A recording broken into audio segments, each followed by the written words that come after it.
Baiklah, kemahiran proses sains yang ketiga iaitu berkomunikasi.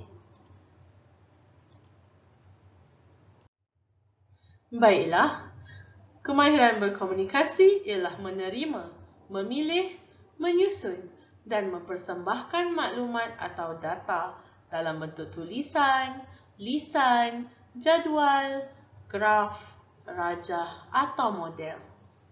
Mari kita lihat seterusnya. Tips bagi menjawab soalan berkomunikasi, murid-murid perlu memahami data atau maklumat yang diberikan dalam soalan. Kemudian, kenal pasti pemboleh ubah yang terlibat dalam maklumat atau data seperti yang cikgu terangkan tadi. Murid-murid perlu mengenal pasti pemboleh ubah dimanipulasi, pemboleh ubah bergerak balas dan pemboleh ubah dimalarkan. Dan murid-murid perlu mengenal pasti bentuk maklumat atau data yang ingin disampaikan, sama ada dalam bentuk jadual, carta, rajah, graf dan sebagainya. Baiklah, contoh soalan berkomunikasi adalah seperti berikut. Penyiasatan telah dijalankan dan pemerhatian direkodkan dalam maklumat di bawah. Berdasarkan maklumat yang diberikan, bina sebuah jadual untuk menunjukkan keputusan penyiasatan. Bagi soalan seperti ini, apa yang murid-murid perlu tahu adalah yang berada di sebelah kiri ini adalah PM. Yang berada di sebelah kanan ini adalah PB. Murid-murid perlu membina jadual. Apabila jadual berbentuk seperti ini, pemboleh ubah dimanipulasi berada di atas dan pemboleh ubah bergerak balas berada di bawah. Apa yang murid-murid perlu tulis dalam jadual? Ambil pemboleh ubah manipulasi ini, tulis di sini. Jarak bola dari sumber cahaya. Okey.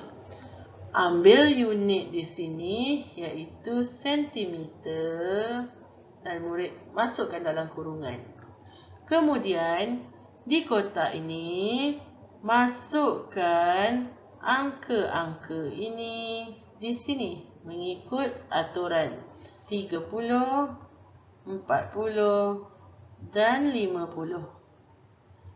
Kemudian, apa yang murid-murid perlu isi dalam ruang kosong di bawah ini adalah pemboleh ubah bergerak balas, iaitu saiz bayang-bayang.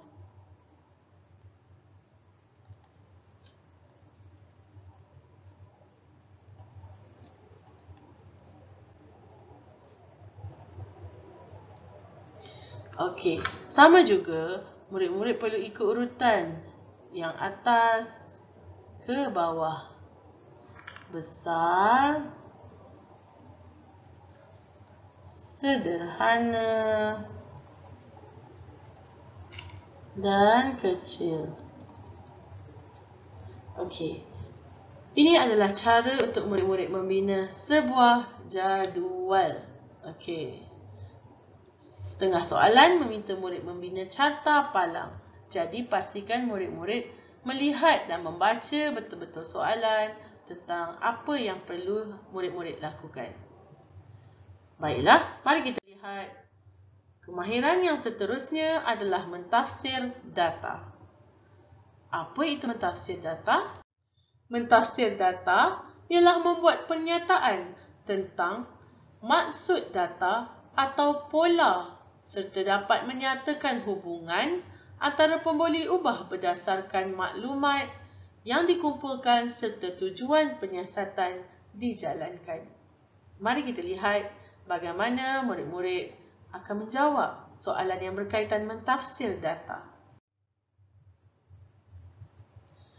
Tips bagi menjawab soalan pola atau corak, perhatikan corak atau pola data sama ada bertambah, berkurang atau tidak berubah.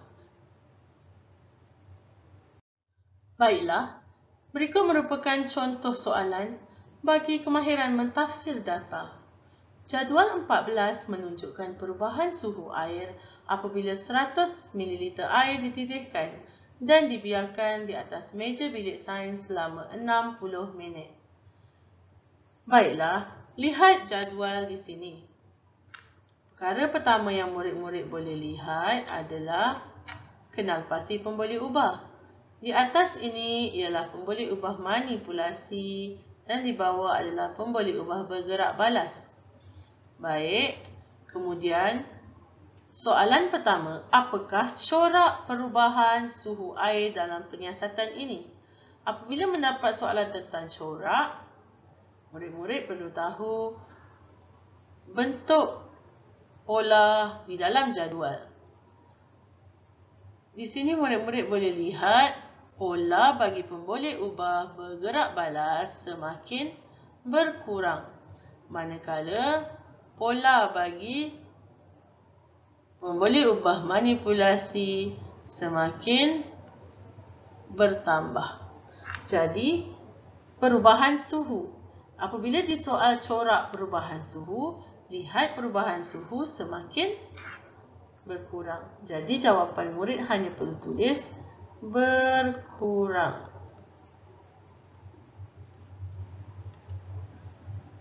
Itu sahaja. Apabila soalan kedua, apakah tujuan penyiasatan ini dijalankan? Apabila soalan bertanya tentang tujuan, murid-murid perlu mengenal pasti pemboleh ubah tadi dan masukkan ke dalam ayat yang murid-murid perlu ingat untuk mengkaji hubungan antara PM dan PB. PM tadi kita ambil masa dan PB suhu air. Okey, tempoh masa dan